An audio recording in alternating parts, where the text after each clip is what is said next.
नमस्कार दर्शक बंधु Odia knowledge academy YouTube channel को आपण मानक स्वागत। आपन जदि आम चैनल को प्रथम आसछंती दयाकोरी चैनल सब्सक्राइब बटन क्लिक करी चैनल को सब्सक्राइब करेंगे। वीडियोटी भल लगे निश्चय वीडियो को लाइक करेंगे, कमेंट करेंगे, शेयर करेंगे भूलें जहाँद्वारा आप प्रतिदिन नुआ नुआ अपडेट पाइपर। तो आज गोटे गुरुत्वपूर्ण खबर पर आलोचना करवा जो थी कि देखूँ गठन है उच्च स्तरीय कमिटी सरकार गठन कर जो थी कि शिक्षक और कर्मचारी विभिन्न जो समस्या अच्छी ताकू दूर करने सरकार प्रस्तुति चाकरी शर्तावली जो सर्विस कंडीशन और दरवा असंगति जो रही दूर करने सरकार प्रस्तुति आरंभ कर जो विभिन्न समस्या अच्छी से समस्या समाधान हम और कर्मचारी मानक न्याय मिल आम से विषय देखा। देखो ये अनुदान प्राप्त अध्यापक मानक संशोधित दरमा देवा जो थी कि 14/2/2025 गोटे प्रश्न पचरा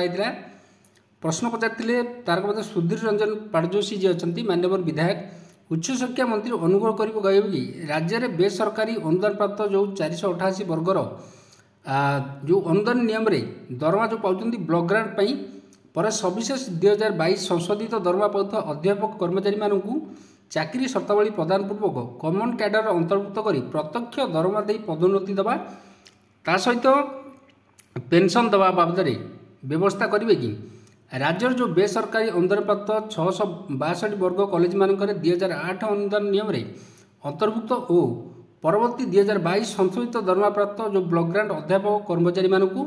चाकरी शर्तावली प्रदान पूर्वक कॉमन कैडर अंतर्भुक्त कर प्रत्यक्ष दरमा दे पेंशन और पदोन्नति देवा व्यवस्था करेंगे कि तो ये सब नहीं प्रश्न पचरा जो प्रश्नर कौन उत्तर रही है देखा। देखो उच्च शिक्षा मंत्री यार उत्तर देते बेसरकारी अनुदान प्राप्त महाविद्यालय गुड़िक अनुदान नीति जो 2004 अनुदान नीति 2008 अनुदान नीति 2009 एवं अनुदान नीति 2014 अंतर्भुक्त जो ब्लॉक ग्रांट अध्यापक कर्मचारी मानक चाकरी शर्तावली प्रदान पूर्वक कॉमन कैडर अंतर्भुक्त कर प्रत्येक दरमा पदोन्नति पेंशन संबंधी दाबीगुड़ी अनुदान कर सरकार को उपयुक्त परामर्श देवाक उच्च शिक्षा विभाग तरफ विज्ञप्ति संख्या अनुसार गोटे कमिटी गठन कराई से कमिटी विषय आम देखा जो थी कि कर्मचारी मानक जो विभिन्न समस्या अच्छी से समस्या गुड़िक शीघ्र समाधान हम। देखो ये उच्च शिक्षा विभाग ओडिशा सरकार तरफ गोटे कमिटी गठन होता जो थी कि स्थायी कमिटी गोटे गठन कराई जो अनुष्ठित होता बैठक में गोटे कमिटर सुपारिश अनुसार उच्च शिक्षा और विद्यालय गणशिक्षा विभाग अधीन थी जो बेसरकारी अनुदान प्राप्त महाविद्यालय विद्यालय गुड़िकर कार्यरत कर्मचारी मानक विभिन्न समस्या दाबीर आशु समाधान निमंते निम्नलिखित सदस्य मानक नहीं एक उच्चस्तरीय कमिटी गठन कराई जो देखु जो उच्चस्तरीय कमिटी गठन मुख्य शासन सचिव ए सदस्य अच्छा अध्यक्ष अच्छा प्रमुख शासन सचिव अर्थ विभाग प्रमुख शासन सचिव आईन विभाग कमिशनर तथा शासन सचिव गणशिक्षा विभाग कमिशनर तथा शासन सचिव उच्च शिक्षा विभाग